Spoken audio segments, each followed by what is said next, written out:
Allah sebagai Rabbku, Islam sebagai agamaku, dan Muhammad sallallahu alaihi wasallam sebagai nabi. Maka Allah Subhanahu wa taala akan meridhoi kita kelak pada hari kiamat.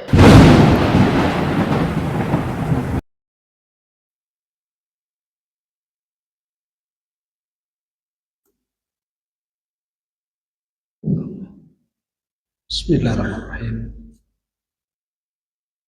Assalamualaikum warahmatullahi wabarakatuh.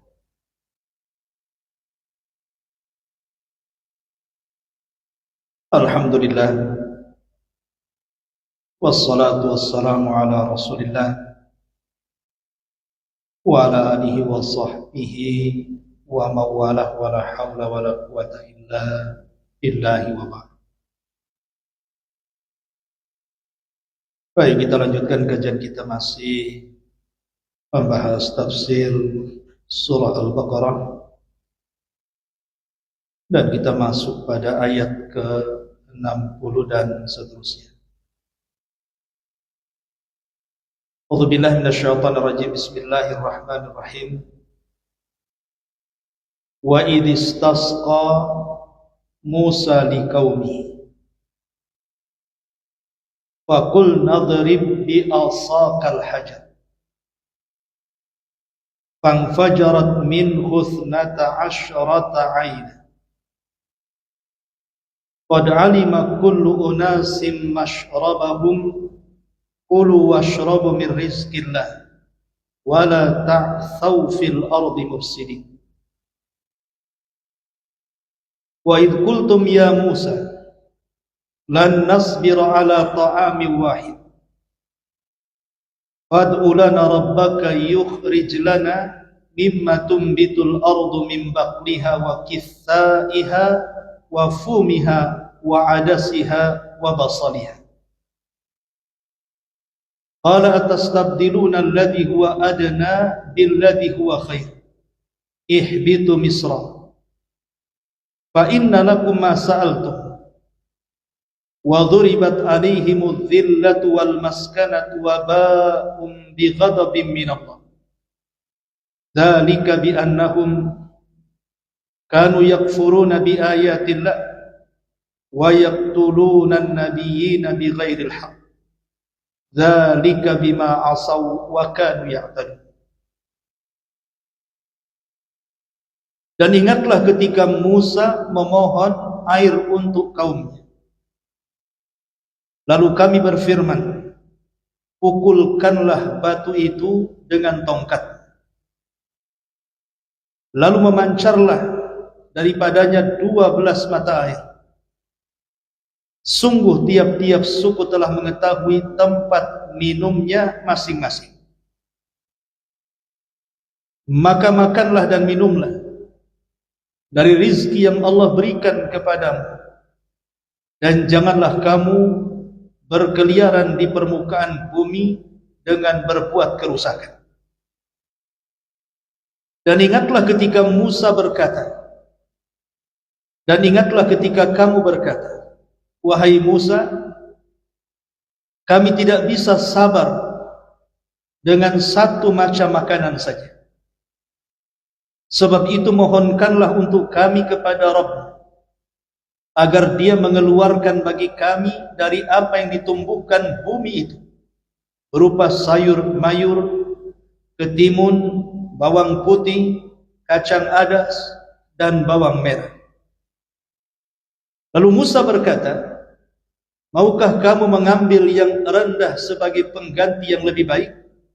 Pergilah kamu ke sebuah kota, pasti kamu memperoleh apa yang kamu minta. Dengan sebab itulah mereka ditimpakan nista dan kehinaan, serta mereka mendapat kemurkaan Allah. Hal itu terjadi karena mereka selalu mengingkari ayat-ayat Allah dan membunuh para nabi yang memang tidak dibenarkan. Demikian itu terjadi karena mereka selalu berbuat durhaka dan melampaui batas. Baik, ma'asyiral muslimin wal muslimat rahimakumullah. Al-Baqarah ayat 60 dan juga 61 ini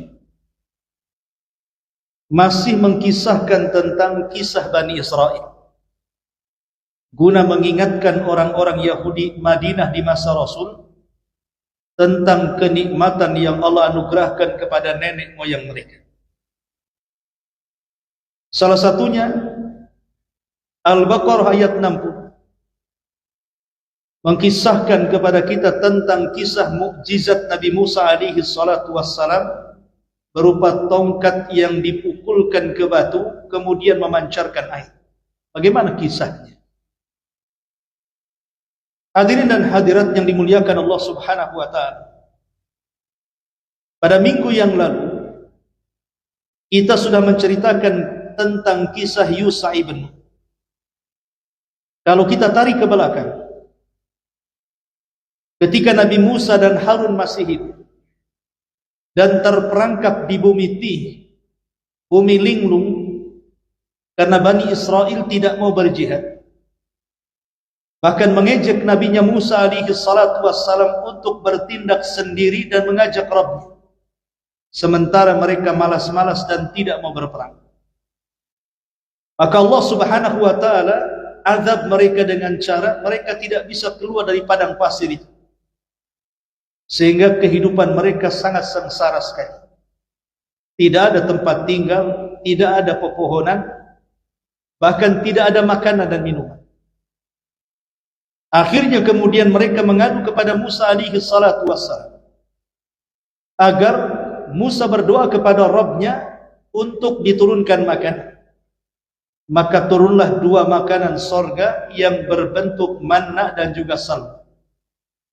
1 daging burung dan 1 air madu yang sangat lezat. Tapi meski ada makanan, tentu yang namanya air itu adalah penyebab kehidupan seluruh manusia. Tanpa air orang bisa makan, orang bisa mati. Karena air ini kegunaannya untuk mandi, untuk mencuci, untuk minum dan yang semacam. Di padang pasir, tanah tandus, tidak ada air sama sekali, apalagi ada sumber mata air, sehingga mereka hampir mati karena kehausan. Dan badan-badan mereka sudah gerah karena berhari-hari mereka tidak mandi. Pakaian-pakaian mereka sudah busuk karena tidak pernah dicuci. Makanya mereka minta kepada Musa alaihi salatu wassalam agar Musa berdoa kepada Allah untuk menurunkan mukjizat berupa air.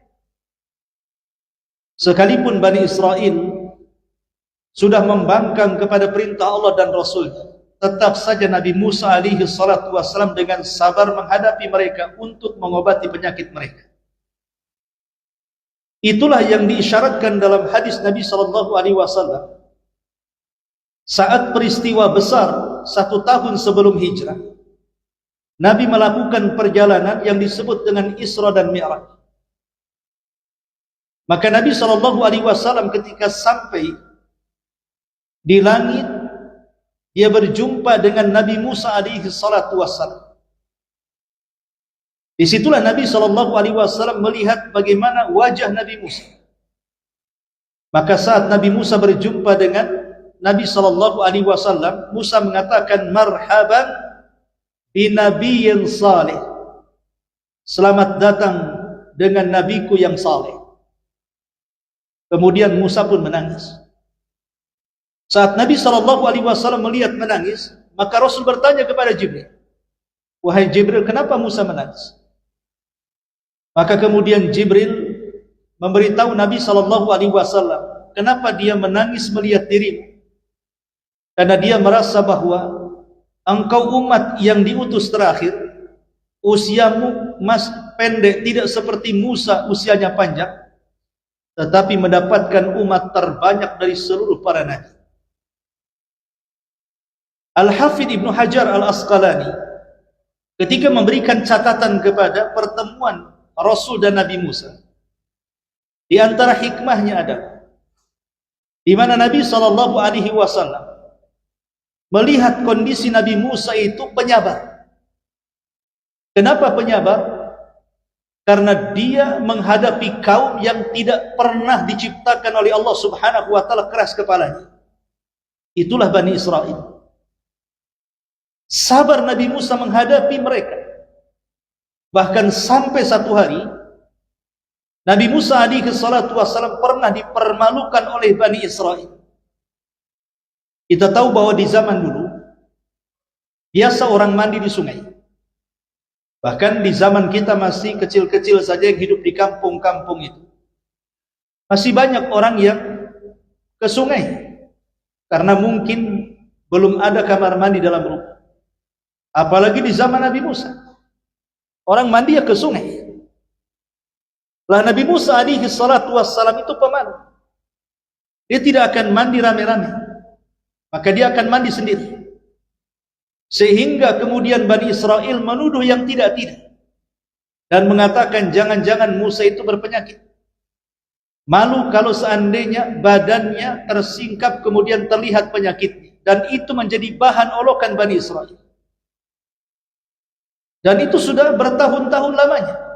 Tapi Nabi Musa sabar sampai satu hari Nabi Musa alaihi salatu wassalam sedang mandi. Kemudian dia letakkan pakaiannya di atas batu. Tiba-tiba Allah Subhanahu wa taala membuat batu itu bergerak dan berjalan. Akhirnya Nabi Musa berlari-lari mengambil pakaian yang di atas batu itu. Sementara batu itu terus berjalan dan melewati Bani Israel yang sedang mandi. Secara otomatis Bani Israel melihat tubuh Nabi Musa yang telanjang. Dan Nabi Musa memiliki tubuh yang sangat indah, kulit yang sangat bersih. Dipertontonkan di hadapan Bani Israel, barulah kemudian mereka terdiam karena selama ini tuduhan mereka kepada Nabi Musa itu punya penyakit dalam badan.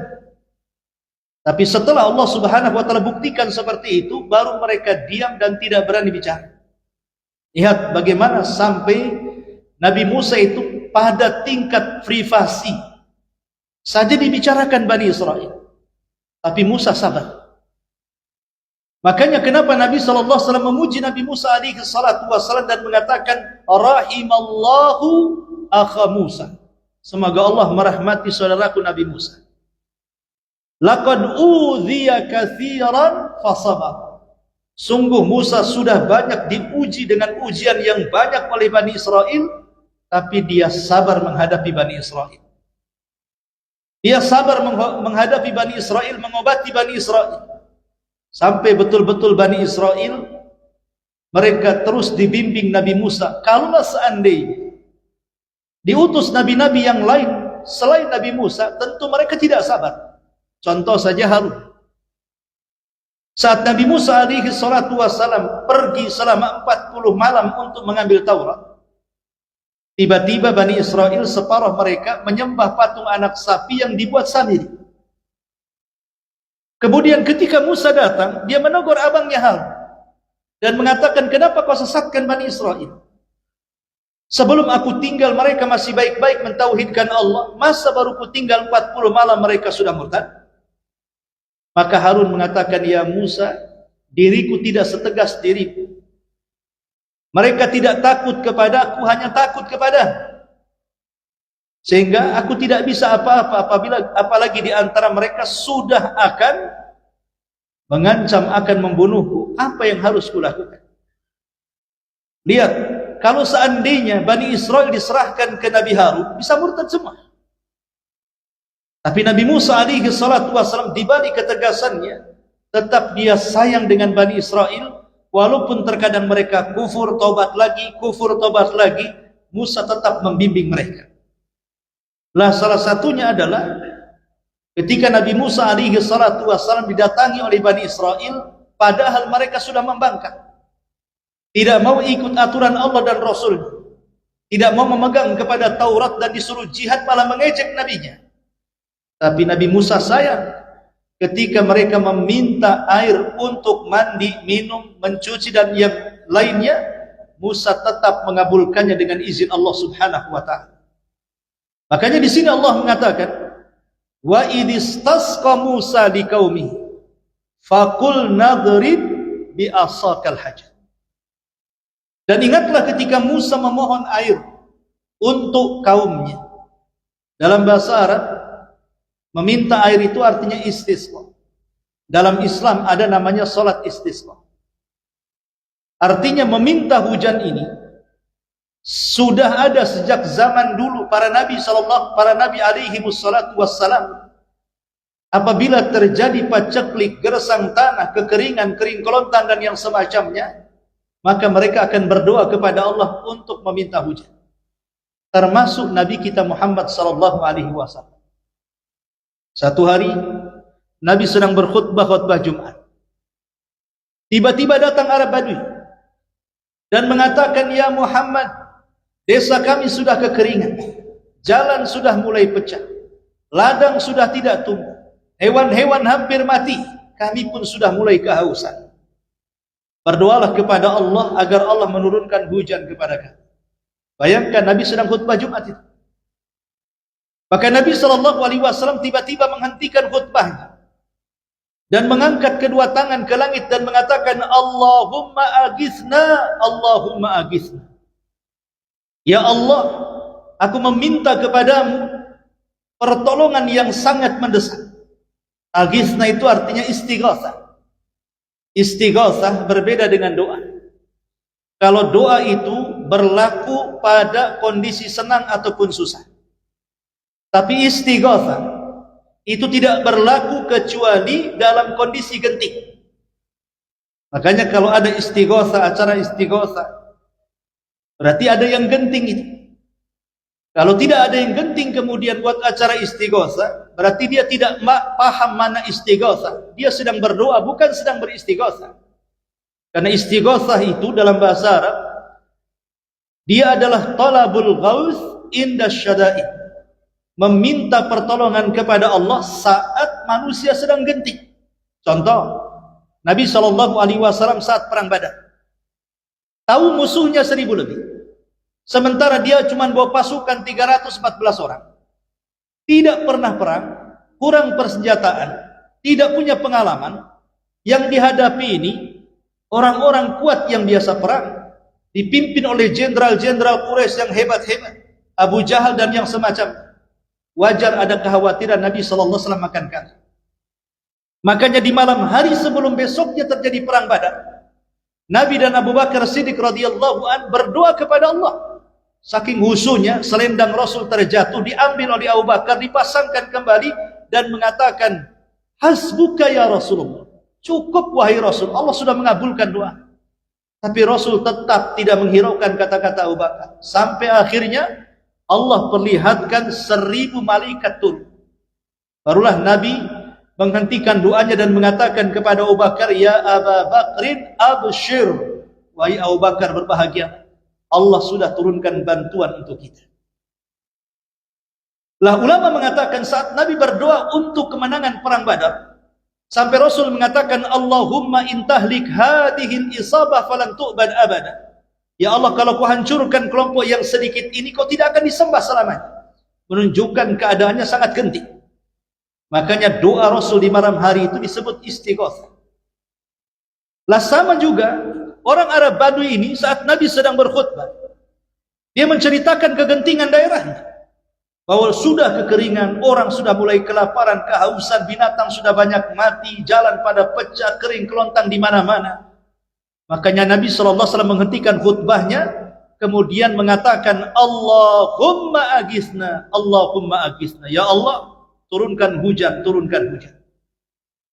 Belum lagi Nabi SAW menurunkan tangannya, tiba-tiba datang awan berwarna hitam menuju tempat desa orang Badui itu. Kemudian terjadi hujan lebat. Dan hujan ini tidak berhenti kecuali setelah 1 pekan. Karena hujannya terus-terusan, akhirnya banjir di mana-mana. Samalah di Batam juga. Satu malam kalau kita hujan, dah banjir di mana-mana.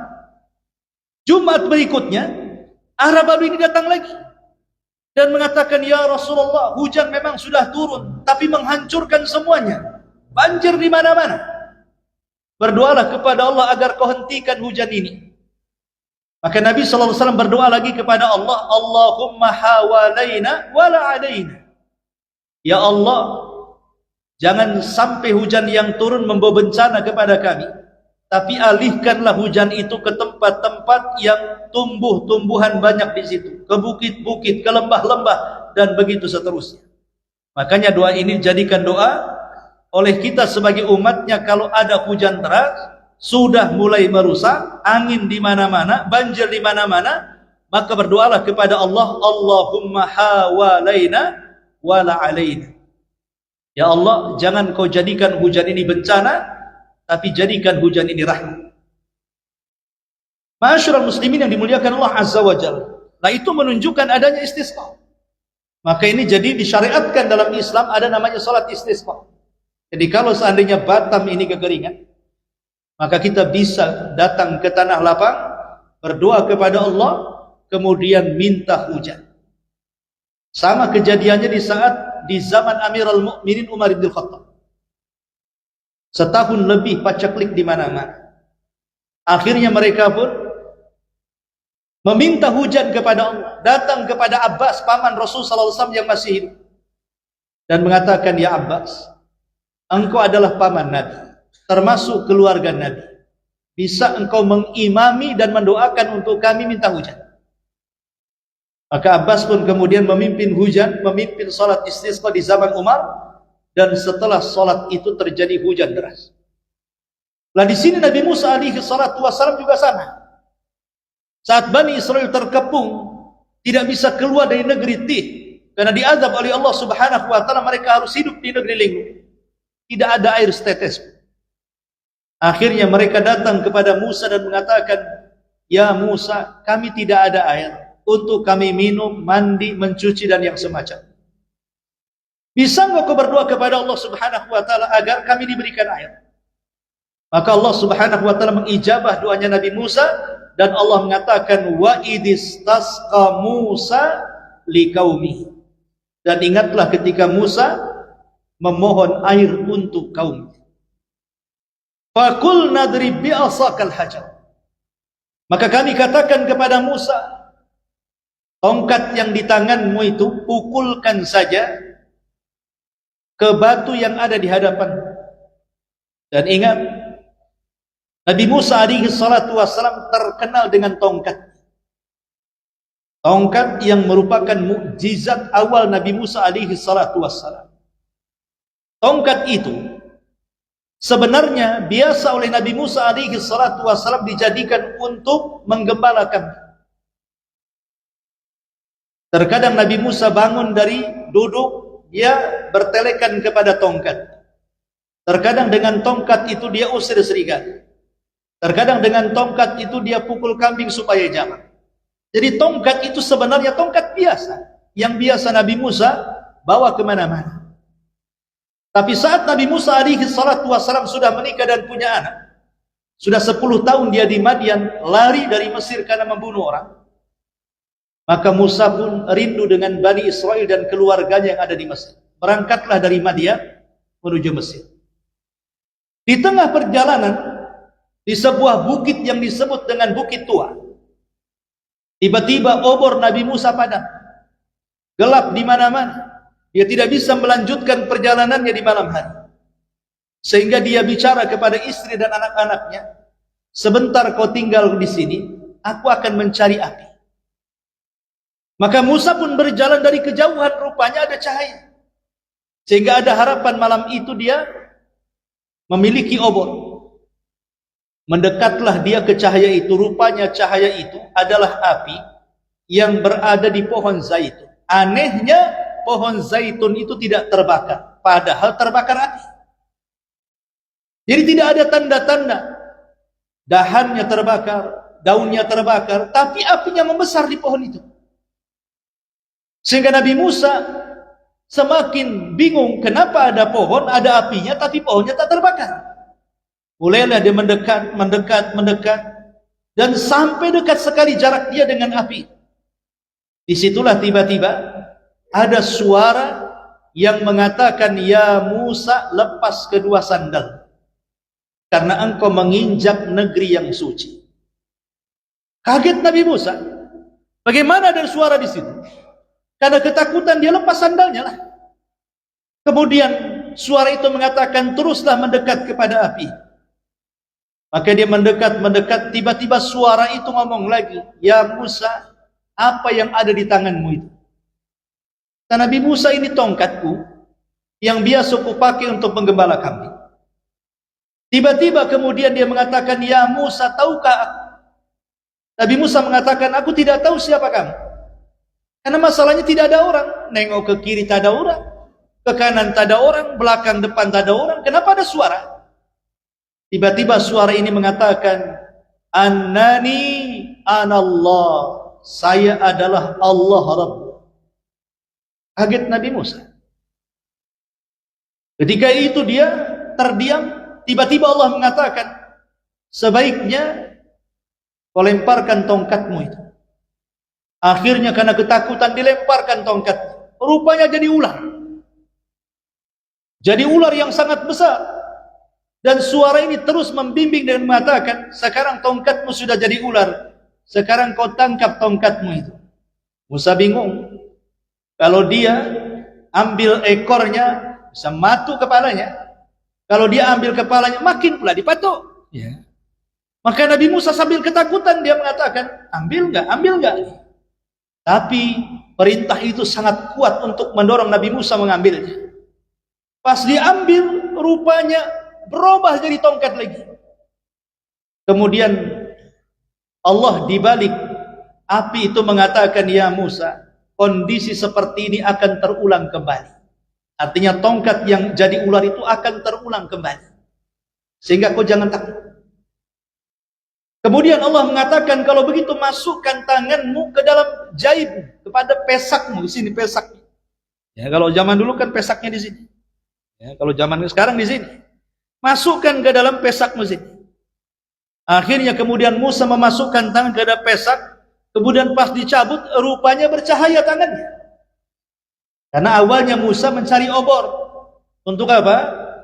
Untuk membimbing keluarganya di malam hari berangkat ke Mesir. Nah, sekarang Allah Subhanahu wa taala memberikan mukjizat, tangannya bisa bercahaya, artinya tanpa obor. Dan itulah dua mukjizat pertama yang Allah Subhanahu wa taala anugerahkan kepada Musa. Maka Allah mengatakan, ya Musa, engkau resmi ku angkat jadi nabi. Sebaiknya sepulangnya kau dari sini, idhab ila fir'auna innahu tagha. Langsung kau berangkat temui si Fir'aun itu. Dia raja yang lalim, tiran dan melampaui batas. Idhab ila fir'auna innahu tagha. Pergi kau ke sana. Dari sini kita tahu bahwa itulah mukjizat terbesar Nabi Musa berupa tongkat. Kenapa mukjizatnya berupa tongkat? Ingat bahwa semua para nabi kalau diberikan mukjizat oleh Allah Subhanahu wa taala, dipastikan mukjizat itu disesuaikan dengan kebiasaan kaum. Contoh Nabi Isa. Kenapa Nabi Isa itu semua mukjizatnya 99% masalah pengobatan? Orang yang lepra bisa sembuh. Orang yang lepra, ingat, penyakit, ada yang mengatakan lepra, ada yang mengatakan albino. Albino ini penyakit kulit ma'ruf, yang putih-putih di kulit itu namanya albino. Albino ini tidak ada obatnya sampai hari ini. Makanya albino itu dijadikan penyakit yang bisa disembuhkan Nabi Isa. Maknanya apa? Berarti penyakit itu tidak akan sembuh selain oleh mukjizat. Dan hanya bisa sembuh oleh mukjizat saja. Kalau seandainya penyakit itu bisa disembuhkan selain daripada mukjizat, pasti akan ada obatnya. Dan ngapain juga kemudian Allah memberikan penyakit yang mudah diobati. Sementara mukjizat itu keanehan yang tidak dimiliki banyak orang. Hanya para nabi saja. Sehingga penyakit itu bisa dikurangi, tapi tidak bisa disembuhkan. Makanya dijadikan mukjizat, Musa bisa menyembuhkannya. Bahkan orang buta permanen bisa sembuh. Bahkan orang mati pun bisa dihidupkan kembali dengan izin Allah Subhanahu wa taala. Intinya bahwa Nabi Isa itu hampir 99% mukjizatnya bicara pengobatan. Kenapa? Karena kaumnya di zaman Nabi Isa itu mereka gila pengobatan. Banyak yang meneliti obat-obatan sehingga banyak ditemukan obat-obatan dari berbagai macam penyakit. Makanya Isa mukjizatnya juga kurang lebih dengan kaum. Tapi kaumnya tidak bisa mengobati penyakit albino. Tidak bisa mengobati orang buta permanen jadi melihat. Bahkan orang mati hidup lagi tidak bisa. Artinya tetap saja kehebatan pengobatan di zamannya tidak mengungguli mukjizat. Lah di zaman Nabi Musa, beda pula. Orang-orang di zaman Nabi Musa itu tertarik dengan dunia perdukunan. Mungkin kalau istilah modernnya itu banyak madrasah Harry Potter lah bahasanya. Banyak yang belajar-belajar sihir. Makanya kemudian Nabi Musa diberikan mukjizat yang semisal-misal sihir. Tongkat jadi ular, tongkat membelah lautan, tongkat memancarkan dengan pukulan ke batu 12 mata air. Hampir seperti sihir. Tapi itu bukan sihir, itu mukjizat. Dan hampir semua para nabi diberikan mukjizat itu disesuaikan dengan kebiasaan kaum. Lain dengan Nabi SAW. Al-Imam Ibnul Qayyim rahimahullahu ta'ala mengatakan mukjizat terbanyak yang Allah anugerahkan kepada para nabi tidak melebihi mukjizat Nabi kita Muhammad SAW. 1000 lebih mukjizat Allah berikan kepada Rasulullah. Kenapa? Kenapa mukjizat Rasul lebih banyak dan jauh berlipat-lipat dibandingkan mukjizat para nabi sebelumnya? Karena para nabi sebelumnya hanya diutus kepada kaumnya saja. Sehingga disesuaikan dengan adat istiadat kebiasaan kaumnya saja. Tapi Nabi SAW diutus bukan kepada kaumnya saja orang Arab, tidak. Nabi diutus kepada bangsa Asia, ke bangsa Eropa, ke bangsa Afrika, ke bangsa Arab. Satu dunia umatnya Nabi SAW. Sementara satu dunia ini kebiasaannya berbeda-beda. Makanya mukjizatnya pun berbeda-beda. Sehingga sampai 1000 lebih mukjizat yang Allah anugerahkan kepada Rasul kita Muhammad SAW. Itulah jawabannya kenapa Nabi SAW penuh dengan mukjizat, bahkan terbanyak mukjizatnya dibandingkan seluruh para nabi dan rasul. Lah, mukjizat Nabi Musa kembali. Salah satunya adalah Allah katakan, idrib bi asakal hajar. Pukul dengan tongkatmu batu itu.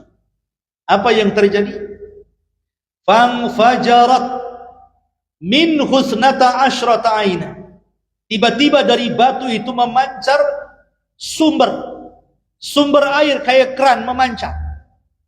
Infajar itu artinya kalau kita ini menembak, tengok ada orang bersihkan mobil di pembersih mobil itu, tentu moncrot sekali itu airnya itu dari pipa. Itu namanya infajar dalam bahasa. Jadi kencang sekali keluar dari batu itu air berapa? Ithna asyrata aina. 12 sumber mata air. Kenapa 12? Kita tahu Bani Israel adalah keturunan Nabi Yakub. Israel itu nama lain daripada Yakub. Makanya turunan Yakub disebut Bani Israel. Yakub memiliki 4 istri, 2 sah dan 2 selir. Dari 2 istri sah dan 2 selir ini lahir 12 anak. Salah satunya Nabi Yusuf dan Binyamin. Di sana ada Yahuda, ada Lawi, ada Zabulun, ada Naftali, ada Labban dan macam-macam namanya aneh-aneh. Tapi yang jelas jumlahnya 12. Setelah kemudian mereka berkembang biak dari 12 ini, punya anak, turunan, cicit, cucut, akhirnya kemudian jadilah masing-masing kabilah masing-masing. Lah satu kabilah dengan yang lain itu tidak akur, itu masalah. Dari 12 keturunan menjadi 12 kabilah ini enggak akur satu dengan yang lain. Suka berselisih. Makanya Nabi Musa alaihi salatu wassalam meminta kepada Allah untuk dibuatkan 12 sumber mata air supaya masing-masing dikelola kabilahnya dan tidak menjadi rebutan sampai terjadi pertikaian. Makanya di sini Allah mengatakan isnata asyrata ain. Kemudian Allah mengatakan qad alima kullu unasin masyrabah. Dan sungguh tiap-tiap suku atau kabilah telah mengetahui tempat minum mereka masing-masing. Jadi mereka tidak akan berebut. Karena sudah ditandai, ini bagi suku keturunan Yahuda, ini dari suku keturunan Zabulun, ini suku dari keturunan Lawa, ini suku dari keturunan Binyamin, dari keturunan Nabi Yusuf, dan begitu seterusnya. Kemudian Allah mengatakan, kulu washrabu, makanlah. Maksud makan di sini, karena sebelumnya sudah ada makanan. Apa makanannya? Manna dan salwa. Itu makanannya. Makan dari manna dan salwa itu. Itu makanan surga itu. Washrabu, minumlah dari 12 mata air ini. Mir rizkillah, semua dari Allah, dari rizki Allah untuk kalian. Dan ingat, wala ta'thaw fil ardi mufsidin. Jangan kalian merusak di permukaan bumi ini. Jangan bermaksiat. Jangan tukar kenikmatan Allah dengan kekufuran. La in syakartum la azidannakum wala in kafartum inna adzabil lasyadid. Kalau kalian syukur dengan nikmatku kutambah, kalau kalian kufur maka kujamin azab Allah akan menimpa kalian. Musa sudah mengingatkan, ini nikmat dari Allah, tolong syukuri. Tapi Bani Israel, saya ulangi, umat yang degil sadegil-degil, umat yang keras kepala sak keras-keras, keras hati sak keras-kerasnya, melebihi batu yang tidak bisa dipecahkan. Apa bukti kedegilan mereka? Mereka kufur nikmat. Bagaimana kufur nikmat mereka? Ayat selanjutnya Allah mengatakan, wa id qultum ya Musa lan nasbiru ala ta'amin wahid. Ketika kalian wahai Bani Israel berani bicara dengan Nabi Musa, wahai Musa, kami sudah tidak tahan. Kami sudah tidak sabar. Ala ta'amin wahid, hanya ini aja makanan kami. Manna salwa, manna salwa. Tiap hari, tak ada lagi. Kami sudah bosan. Lihat, mereka tidak bersyukur. Manna dan salwa itu mereka peroleh tanpa lelah letih.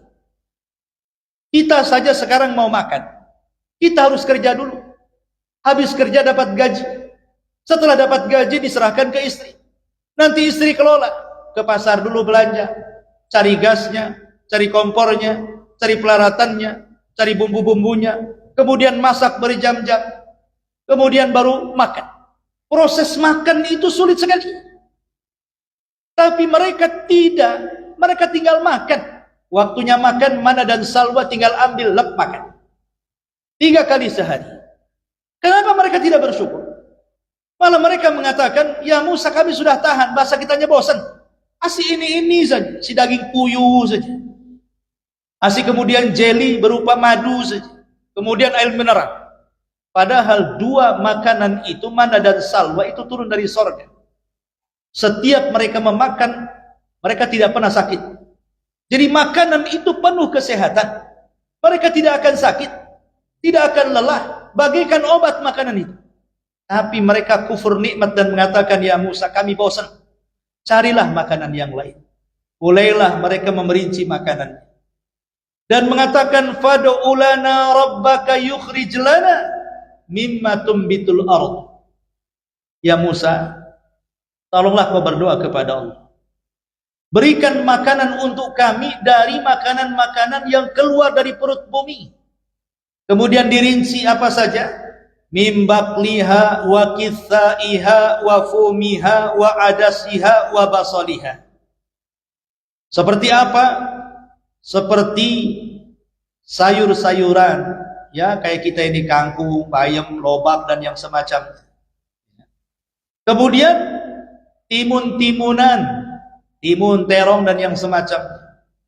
Kemudian bawang putih, kemudian kacang-kacangan, kemudian bawang merah, dan begitu seterusnya. Mereka mau sibuk, masaknya mau sibuk begitu, tinggal makan tak mau.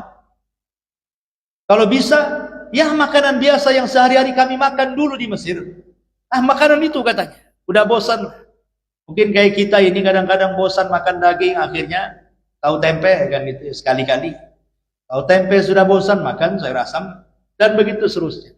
Iya kalau dalam kondisi normal. Mungkin kita bisa mengganti-ganti makanan. Kondisi mereka itulah terpenjara. Mereka tidak bisa keluar dari situ. Bertahun-tahun mereka cari jalan keluar dari situ, tidak bisa. Keliling-keliling, balik lagi ke situ. Keliling sana, balik lagi ke situ. Namanya mereka di penjara di situ. Diazab oleh Allah, tinggal di negeri linglung. Mereka tinggal minta pakaian, turun pakaian. Minta makanan, turun makanan. Minta air, didatangkan air. Minta berteduh karena mereka kena terik matahari, datang awan menaungi mereka. Lah kurang apa nikmatnya coba? Tapi mereka kufur nikmat. Nabi Musa sudah peringatkan, jangan kufur nikmat, jangan merusak di bumi. Tapi itulah Bani Israel degil. Akhirnya Nabi Musa marah. Kemudian mengatakan, atastabdiluna alladhi huwa adna billadhi huwa khair. Hei Bani Israel, kok gak berakal ya? Manna dan salwa ini makanan top. Itu dari sorga. Sementara kalian ini meminta makanan dari bumi. Yang semua orang makan. Rakyat jelata pun makan. Kalau ini yang kalian minta, ihbitu Misra. Kalian tinggal cari di daerah-daerah sekitar ini. Masuk pasar, beli banyak itu. Tapi mana dan salwa Anda dijual di pasar-pasar. Dan tidak ada makanan seperti ini. Ini untuk kalian saja. Ya, bagaimana Musa marah dan mengatakan, ihbitu Misra. Fa inna lakum ma sa'altum. Tapi kemudian Bani Israel kekeh mereka minta makanan yang berbeda. Sudah malas makan mana dan salwa. Padahal seandainya kita hidup di penjara, tiap hari makan daging, saya kira semua orang ingin masuk penjara. Daripada kemudian kesusahan ngemis di jalan-jalan, mungkin para pengemis itu sengaja buat kriminal supaya masuk penjara kan? Supaya makanannya enak di penjara. Artinya ini sudah kasih makanan enak. Tapi Bani Israel degil sedegil-degil. Dari situlah karena mereka kufur nikmat, Allah mengatakan wa dzuribat alaihimudz dzillah wal maskan. Maka Allah Subhanahu wa taala timpakan kepada mereka nista dan kehinaan. Betul-betul mana dan salwa tidak disediakan lagi.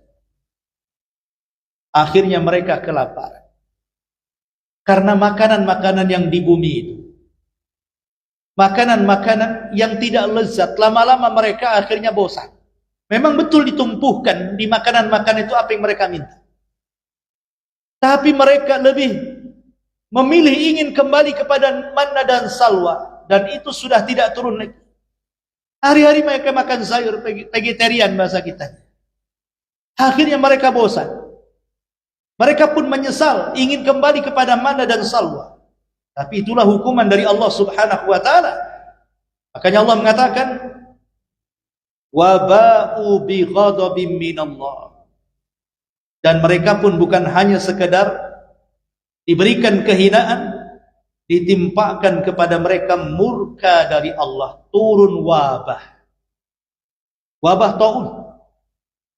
Akhirnya karena badan mereka sudah tidak tahan ketika mereka memakan mana dan salwa, mereka sehat, imunnya kuat, tahan dari berbagai macam penyakit.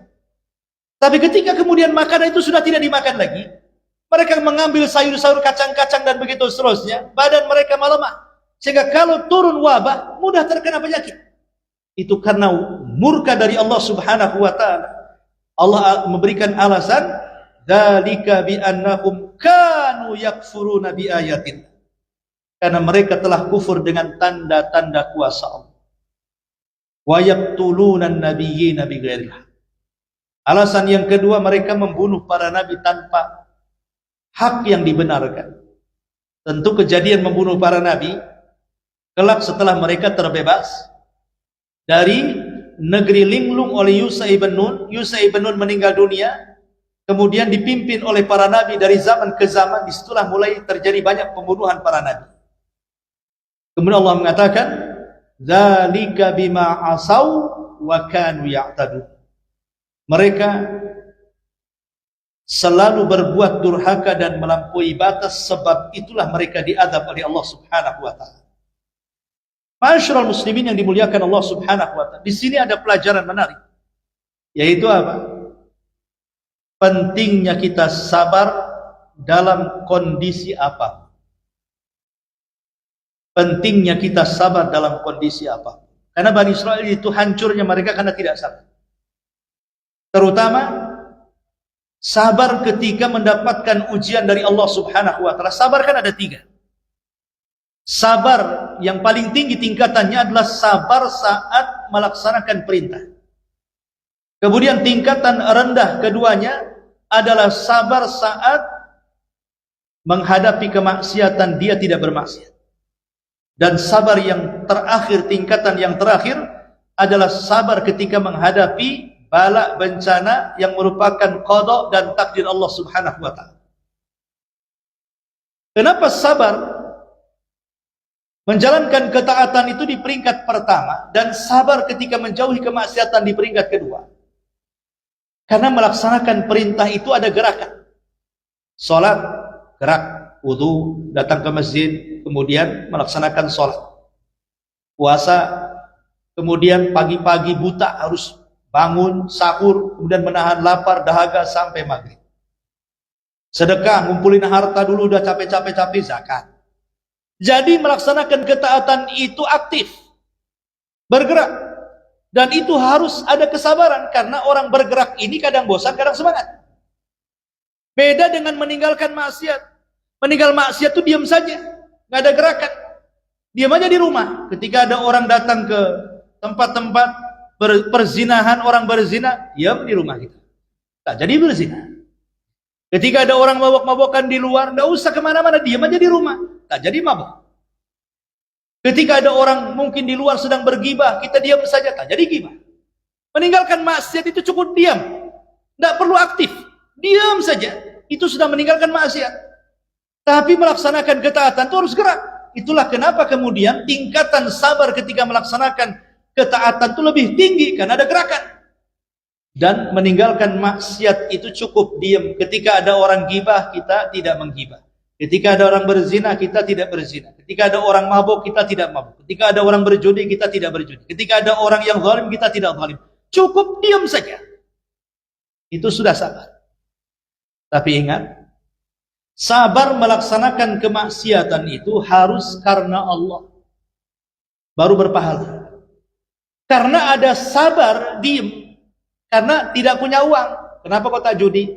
Kenapa di rumah saja? Tak ada uang. Nah, dia sabar juga kan? Tapi bukan karena Allah kan? Karena tak ada duit. Kenapa kau tak zina? Kemarin baru dari dokter katanya, saya terkena penyakit kelamin. Kalau berzina saya mati. Akhirnya dia. Itulah kadang-kadang dokter dengan ustadz ini lebih sakti ucapan dokter. Dokter tak pakai dalil. Nah, ada dokter pakai Quran, pakai sunnah, jelasin kayak orang ceramah. Dokter bilang, kau jangan berbuat seperti itu, 3 hari mati. Langsung itu tobat tuh si pasien. Ustadz ini sudah berudul dalil-dalil, Quran sunnah, ya tetap saja masuk telinga kiri, keluar telinga kanan. Itulah kadang-kadang manusia anehnya di sini. Tapi yang jelas bahwa dari 2 kesabaran ini, sabar ketika meninggalkan maksiat harus karena Allah baru berpahala. Dan tingkat yang paling rendah, tapi ini pula yang banyak. Sabar ketika menerima qada dan qada. Ingat, dunia ini adalah bukan tempat istirahat. Manusia pasti akan sibuk. Manusia pasti akan bergerak. Manusia pasti tidak akan senang. Satu hari pasti tidak akan senang. Pasti mengalami kesedihan. Pasti mengalami kegundahan. Pasti mengalami masalah. Pasti mengalami kebingungan. Manusia itu tidak terlepas dari 3 kata. Sedih, bingung, stres. Sedih memikirkan perkara yang lampau. Istri yang dicintainya meninggal, sedih. Kalau mencintai betul. Kalau yang tak mencintai memang ditunggu-tunggu biar kawin lagi. Sedih karena dulu pernah jadi kaya, tahu-tahu bangkrut. Teringat masa kejayaan. Sedih dulu jadi pejabat, sekarang tidak. Sedih kalau mencari barang yang gak ketemu. Itu namanya sedih. Sedih itu bicara tentang perkara lampau. Itu namanya sedih. Bingung itu bicara akan masa depan. Itu bingung namanya. Mana anak saya? Kerjaan sudah tak ada. Hidup sudah di PHK. Buka usaha asik gulung tikar aja. Macam mana ini? Bingung masa depan, bingung anaknya, bingung keluarganya, bingung masa depannya. Itu namanya bingung, menghadapi masa depan. Adapun stres, sekarang pada perkara yang kita sedang hadapi. Itu namanya stres. Ada masalah di kantor, ada masalah di pasar, ada masalah di keluarga. Yang sekarang kita hadapi, kalau ada masalah pasti stres. Manusia tidak lepas dari 3 perkara. Sedih memikirkan perkara lampau, bingung memikirkan perkara yang akan datang, stres memikirkan perkara yang sedang berlaku. Manusia tidak lepas dari perkara ini. Makanya kenapa dalam Islam itu ada namanya as-sabaru 'alal bala. Ini tingkatan yang ketiga. Sabar ketika menghadapi ujian dan cobaan. Ujian ini bisa baik, bisa jelek. Dua-duanya ujian. Wa nabluukum bisyarri wal khairi fitnah. Kami akan uji kalian dengan kebaikan dan keburukan. Dua-duanya fitnah. Orang kaya diuji dengan kekayaan. Anda kira orang kaya itu senang? Belum tentu. Ya betul, kekayaan itu menyumbang sedikit daripada kesenangan hidup manusia, sehingga orang bercita-cita jadi orang kaya. Tapi kekayaan bukan sebab segala-galanya orang bisa jadi senang. Banyak orang kaya stres. Begitu juga kefakiran. Bukan berarti segala-galanya orang fakir itu hidupnya susah, hatinya sempit. Tidak. Banyak orang fakir itu yang senangnya melebihi orang kaya. Orang fakir kalau bercanda, ketawanya itu sekilo kedengaran. Orang kaya mana bercanda kayak gitu? Sibuk menerima telepon. Orang fakir terkadang semua makanan bisa dia makan. Tidak peduli medical check up, mau ada gula, mau ada kolesterol, makan habis. Lezat semuanya. Orang kaya tidak bisa jaga kesehatan. Daging tak jadi, kolesterol. Ini kerang, enak-enak semuanya tak jadi, asam urat. Akhirnya ini tak jadi, itu tak jadi, itu tak jadi. Ujung-ujungnya rebus singkong, rebus kentang. Lah apa bedanya makanan Anda dengan orang miskin? Dengan alasan jaga kesehatan? Lah ini kan kenikmatan itu sebenarnya secara adil sudah Allah bagi-bagikan. Kenikmatannya orang miskin berbeda, kenikmatannya orang kaya juga berbeda. Tapi dua-duanya Allah bagi secara adil. Allah tidak pernah zalim. Karena hakikat kebenaran itu, umpamanya makanan itu hanya 5 cm dari tenggorokan saja. Makan sate, makan apa saja itu 5 cm dari tenggorokan saja, dari lidah ke tenggorokan itu saja. Kalau sudah lepas dari tenggorokan itu semua rasanya sama. Sama saja. Mau makan singkong, mau makan daging itu lezatnya cuma 5 cm saja. Dari lidah ke tenggorokan. Lepas itu semua sama. Yang keluarnya pun sama. Artinya bahwa kesenangan itu jangan diukur dengan 5 cm di dalam tenggorokan ini. Tapi kesenangan itu hakikatnya adalah ada dalam hati. Makanya lihat orang-orang susah ketika hatinya lapang, semua masalah lapang bagi dia. Ketika orang kaya sekalipun kekayaannya banyak, hatinya sempit, semua sempit. Jangan lagi lihat rumah yang megah, lihat istri aja kayak setan. Itu kalau sempit. Nah dari sini kita tahu bahwa sabar itu diperlukan. Karena manusia tidak lepas dari sedih, bingung dan stres. Kalau tidak sabar, pasti hidup kita akan berantakan. Makanya di sini Bani Israel diuji dengan ketidaknyamanan hidup. Tapi sebenarnya mereka sudah nyaman. Tapi menurut mereka tidak nyaman. Sehingga mereka menjadikan ujian Allah itu sebagai azab. Dan ini yang banyak terjadi pada kehidupan kita. Menganggap ujian Allah itu bagikan azab bagi kita. Sehingga di antara kita ketika menghadapi ujian pertama, ada yang tasahud. Apa tasahud itu? Muring-muring. Nggak terima. Kenapa si anak saya yang sakit anak orang sehat? Kenapa si usaha saya gulung tikar usaha orang bentang-bentang tikar? Kenapa si badan saya saja yang banyak masalah orang itu happy-happy saja? Macam-macam. Jadi menyalahkan takdir itu bahasanya. Ada orang yang tasahud. Sudah tidak redha dengan ujian, mulutnya pula kemudian menunjukkan ketidakredhoannya. Dan ini secelaka-celakanya orang. Menolak takdir Allah subhanahu wa ta'ala.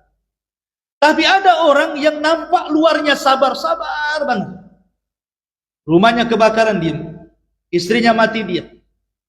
Ada musibah diam. Seolah-olah dia sabar. Tapi kalau ada orang yang datang nanya, ada apa sih masalahmu ini? Kenapa hari-hari kau jarang senyum, jarang ngomong? Nampaknya kau ini gundah gulana, ada masalah apa? Baru dia cerita. Ada orang yang di luarnya sabar, tapi ketika disentil keluar semua unek-uneknya. Nah, ini betul sabar, tapi sabarnya separuh. Kenapa? Karena kalau disenggol keluar unek-uneknya. Ada yang ketiga, betul-betul dia ikhlas. Dia diam ikhlas. Kalaupun ditanya, ada masalah apa sih? Ya mungkin sudah takdirnya. Ini masih bagus. Mungkin sudah seperti ini. Rumahmu kebakaran, ya ini sudah ujian dari Allah. Apalagi anak mau meninggal, ya innalillahi wa inna ilaihi raji'un. Apalagi ada orang yang betul-betul ikhlas dan dia menjaga lisan. Tapi tingkatan yang terakhir yang jarang diucapkan manusia. Sudah ikhlas, sudah redha, lisannya bersyukur. Rumahmu kebakaran, alhamdulillah. Kira-kira kalau ada yang ngomong begitu, dibilang gila apa waras? Rumahmu kebakaran, alhamdulillah. Ada yang ngomong begitu, anakmu mati loh, alhamdulillah. Istrimu kecelakaan kemarin, gak ketolong di rumah sakit, alhamdulillah. Maksudnya alhamdulillah itu apa? Maksudnya bukan karena musibahnya, tapi karena kenikmatan yang masih ada. Kenapa istrimu ketabrak kok mati? Ya istri saya kan 4, kalau hilang 1 masih tinggal 3, itu maksudnya. Ya.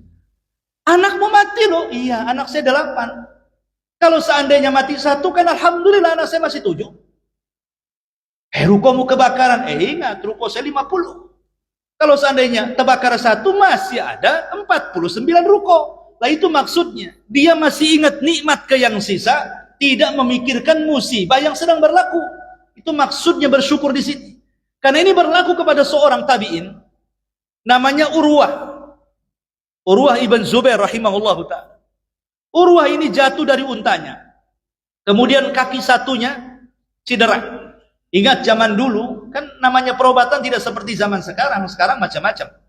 Zaman dulu kalau luka ya luka sampai beranak, sampai akhirnya kemudian membusuk sampai harus amputasi. Oh zaman dulu kan. Karena memang belum ada pengobatan secanggih sekarang. Jadi Urwah ini sampai beberapa tahun membengkak, menanah, parah sehingga harus diamputasi itu kakinya, satu kakinya. Jadi datanglah sang tabib mengatakan, ya Urwah, kata tabib, engkau tidak bisa tertolong, kakimu harus dipotong. Tapi masalahnya memotong kaki ini menyakitkan. Sebaiknya supaya kau tidak terasa sakit, minumlah ini. Maksudnya arak. Karena zaman dulu untuk pereda nyeri itu harus minum arak, minum khamr, supaya kalau dia mabok nggak ingat yang dipotong. Jadi Urwah mengatakan kepada tabib ini, tabib, kau sudah gila ya? Kalau seandainya saya minum arak, kau potong kakiku, kemudian ku mati. Berarti aku mati di atas mabok. Ini sul khotimah, aku tak mau. Kata dokter, nggak ada lain pilihan kecuali itu. Baik, kalau tidak ada pilihan, gini saja. Tunggu aku wudu 2 rakaat. Aku akan sholat wudu 2 rakaat. Saat ku sholat, kau potong kakiku. Kalaupun aku mati dalam posisi sholat. Tapi sakit, nggak apa-apa sakit. Akhirnya kemudian dia berwudu, kemudian dia sholat 2 rakaat. Saat sholat itulah dipotong. Ya namanya dipotong, ya sakit. Kita sedang sholat saja, tiba-tiba nyamuk kemudian datang, kemudian menggigit badan kita aja terasa sakitnya. Apalagi dipotong. Karena sedang sholat dipotong, saking sakitnya darah keluar, pingsan dia. Urwah ini. Setelah pingsan, kemudian lama bangun. Masih merasakan sakit di kaki yang baru diamputasi. Setelah bangun datang orang berlari-lari dan mengatakan, ya Urwah, anakmu jatuh dari unta meninggal. Urwah tidak menunjukkan rasa sedih padahal dia baru dipotong kakinya. Pas bangun, tahu-tahu ada kabar berita. Dari sini kita tahu terkadang musibah itu, ikhwan. Kalau Allah Subhanahu wa taala sedang menguji kita, terkadang satu musibah belum selesai datang musibah yang lain. Musibah belum selesai datang musibah yang itu sifat musibah, kadang-kadang seperti itu. Itu ujian bagi kita. Tapi Urwah mengatakan, alhamdulillah. Orang ini mengatakan, "Loh, kenapa kakimu patah?" Aku baru dipotong, alhamdulillah. Jadi tabib mengatakan, ya Urwah, aneh aku lihat kamu. Kau katakan anakmu meninggal, alhamdulillah. Kakimu dipotong, alhamdulillah. Apa yang dimaksud alhamdulillah di sini? Kau bersyukur anakmu mati? Atau kakimu hilang satu? Urwah baru menjelaskan, bukan itu yang kumaksud. Adapun kakiku dipotong, saya mengucapkan alhamdulillah karena aku masih punya 2 tangan dan 1 kaki. Adapun anakku meninggal 1 karena aku masih 5, masih punya 5 anak. Dan dia punya 6, 1 mati masih 5. Alhamdulillah. Jadi maksudnya bersyukur itu akan kenikmatan yang masih tersisa, jangan melihat musibahnya. Tapi jangan bilang alhamdulillah kenceng-kenceng dilihat orang, nanti dibilang gila pula. Dari sini menunjukkan bahwa sabar di atas musibah itu penting. Supaya apa? Minimalnya terlepas hati ini tidak memikirkan musibah itu. Karena ingat musibah itu, kalau orang terkena musibah, setan paling suka. Karena biasanya orang yang sedang terkena musibah, itu hatinya tidak tenang. Itu hatinya sedang kacau. Sehingga setan akan datang melemahkan kita. Terkadang lemah, malas untuk ibadah, malas untuk sholat, malas untuk baca Quran, malas untuk berzikir. Semua malas. Seolah-olah datang putus asanya. Makanya kenapa dalam Islam diperlukan sabar. Dan ingat sabar itu pada musibah awal acap kali musibah itu datang. Kalau musibahnya sudah berlalu seminggu, 2 minggu, 1 bulan, kemudian sabar, itu bukan sabar, kadong namanya. Contoh mamanya di zaman Rasul, ada seorang ibu nangis karena anak satu-satunya perempuan meninggal. Dia di kuburan itu saja nginep, tak mau pisah dengan anak yang sudah meninggal. Nangis terus. Datang Nabi dan mengatakan, ya ummah ittaqillah. Ibu, ngapain kau di situ? Bertakwalah kepada Allah. Sudah ikhlaskan anakmu yang sudah meninggal. Ibu ini nggak melirik, langsung ngomong. Iya, kau ngomong begitu karena musibah itu tidak menimpa kamu. Coba kalau musibah itu menimpa kamu, pasti keadaanmu sama dengan aku di sini kan. Rasul tak mau bermasalah dengan mama. Sama juga kita kalau masalah dengan mama kan, polisi ditilang aja bisa dilawan dia. Rasul ninggalinlah ibu-ibu itu.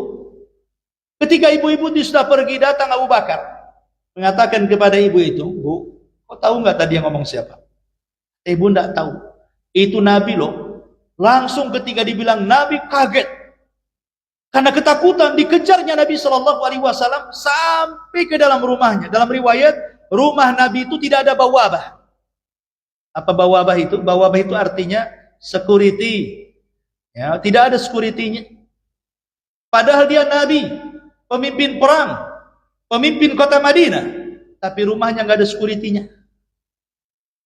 Nggak ada, pas pampres itu nggak ada. Jadi dia, ibu-ibu langsung masuk karena nggak ada bawabahnya. Kemudian dia minta maaf kepada Nabi SAW.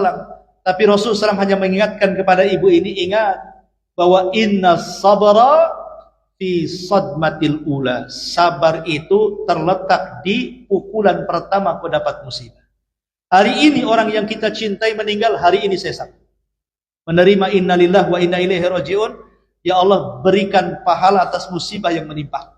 Allahumma ajurni fi musibati. Tapi kalau sudah seminggu, 2 minggu, 3 minggu, itu bukan sabar. Gimana mau udah meninggal, nggak mungkin hidup lagi. Gimana usahanya sudah hancur, nggak mungkin kembali lagi.